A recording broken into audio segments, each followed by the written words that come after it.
There's a lot of talks recently on going back to the moon, whether it's NASA announcing the first woman on the moon by 2024, Europeans promoting their lunar village concept, or the Chinese who have been landing one probe after another in the last few years. So why all the buzz?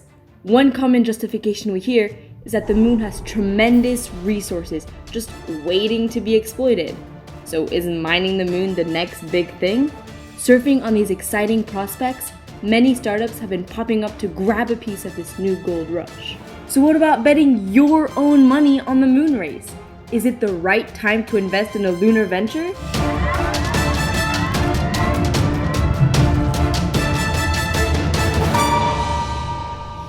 Simply put, there are three ways to take advantage of Moon's natural resources. Number one, either directly on the moon. Number two, either to export to space. And number three, just to export back to Earth. Each scenario has its own pros and cons. Selling lunar commodities directly on the moon requires a local market. This market does not exist today, but could appear in the future. We'll detail this case in another video. Exporting lunar commodities for in-space usage might also be interesting. We'll detail this case in, again, another video. For today, we'll look at how to make money by exporting commodities from the moon back to Earth.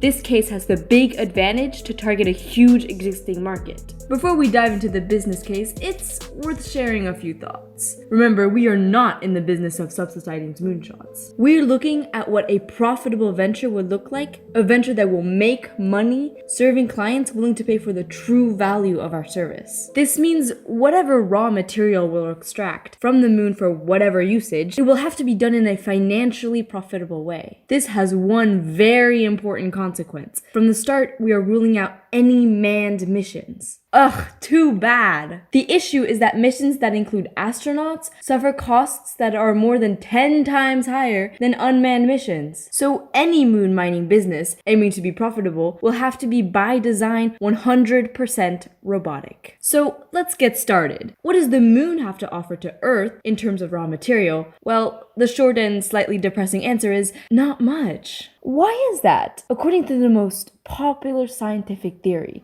the moon has formed out of the leftovers from a collision between Earth and a body the size of Mars. This epic event took place some 4.5 billion years ago. Most scientists believe it on Wednesday. Whatever. The most compelling evidence of this theory is the analysis of moon rocks brought back by the Apollo missions. Scientists discovered that isotope ratios of lunar and terrestrial rocks are nearly identical. This strongly suggests a common origin. So, unfortunately, every commodity we can mine on the moon, we can also mine on Earth. And for obvious reasons, Earth mining will always be way more competitive than moon mining. So, are we done here? Well, not yet. It seems that there might be one interesting exception. The moon happens to have one big advantage compared to Earth. It has no atmosphere. As a result, it has been speculated that helium-3 contained in solar winds could make its way to the surface of the moon and pile up there in significant quantities. This lunar helium-3 would be waiting for us to make a bold move. How significant is this lunar helium-3? Under the most optimistic scenario, there would be 20 parts per billion of helium-3 in lunar regolith. For those who don't have a clear idea of what this represents, and who would blame them, it means that to extract 1 kilogram of helium-3 from the moon surface, you will have to process 50,000 tons of lunar regolith. 50,000 tons for 1 kilogram. This means that any significant helium-3 moon mining would require some really big machines. Like, really big. This, however, did not stop China to declare that one of the objectives of their moon multiple landings was precisely to exploit the fabulous helium-3 resources present on the moon. Given all those challenges, why does helium-3 get so many people so excited? It's true that helium-3 is very rare on Earth and quite hard to manufacture. Today's production of helium-3 is mostly coming from radioactive decay of tritium. And where do you find tritium? Well, it happens to be a critical component of nuclear weapons. Tritium decays into helium-3 over time. As this decay process takes place, it reduces the explosive power of warheads. If you're freaked out by the nuclear weapons, and I get it, this sounds like good news, but surprisingly, the military does not see it that way.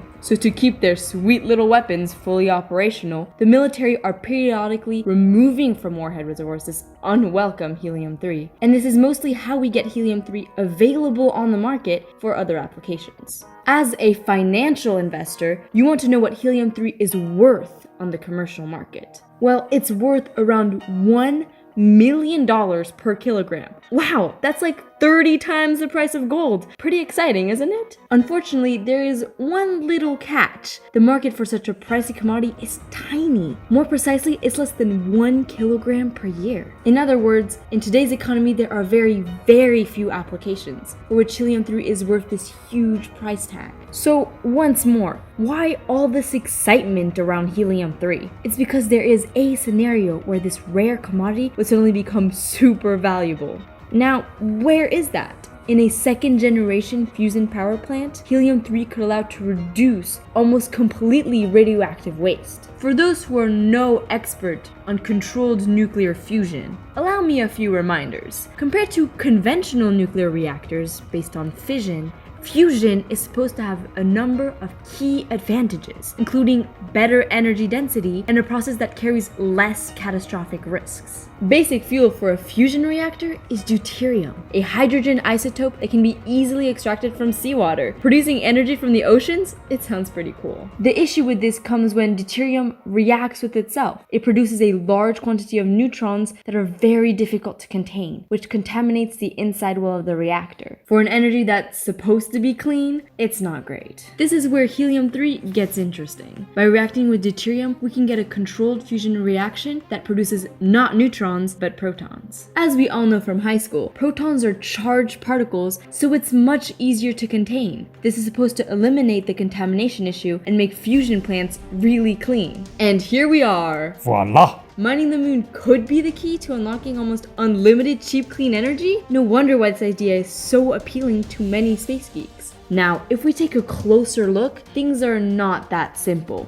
First, we are still a long way from controlling nuclear fusion capable to produce commercial energy. Despite more than 50 years of research, we are still facing very hard engineering problems that we just don't know how to solve. As a matter of fact, more and more voices like Bill Gates tend to say it would make more sense to invest in next generation of nuclear fission reactors to make them completely safe and clean. Anyway, assuming we'll be able to crack controlled fusion power at some point, which would be truly amazing, we're still not out of the woods. What should be particularly troubling for any helium-3 investor is that the more people are experts in fusion power, the less excited they are about helium-3. Helium-3 is indeed facing two very hard problems. First, remember, we mentioned helium-3 as a second-generation fuel. The reason is that the level of energy required to have helium-3 react with deuterium is way bigger than the one necessary to have deuterium react with itself. This means that second-gen reactors will be facing temperature and pressure levels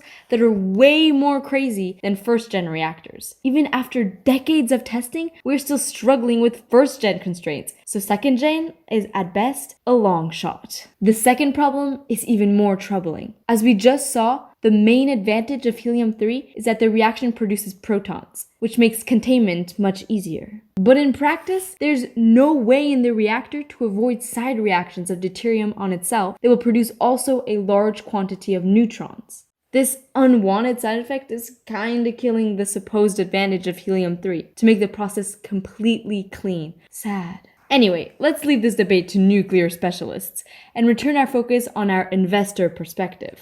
To put our money into helium-3 moon mining, we have to make two big bets. Number one, at some point in the future, helium-3 will become a high-demand commodity. And number two, it will be way cheaper to produce helium-3 on the moon than on Earth. The first bet is quite problematic. This is because it deals with the one thing an investor or an entrepreneur has the least control on, the size of his addressable market. Remember that except for controlled fusion, demand for helium-3 is tiny. So if we don't crack fusion power in the foreseeable future, or if we do but helium-3 helium-3 is not the favorable fuel for that, well, our whole plan has collapsed, no matter how smart we are at mining the moon. The second bet is also quite a challenge. Even if today helium-3 is mostly a byproduct of nuclear weapons, if demand suddenly skyrockets, people will become way more creative on how to produce helium-3 on Earth. It can be extracted from natural gas or manufactured, so it's far from obvious that moon production, including, of course, transportation back to Earth, would be meaningfully cheaper than Earth's competition. In any case, the real issue here is that this plan violates rule number 1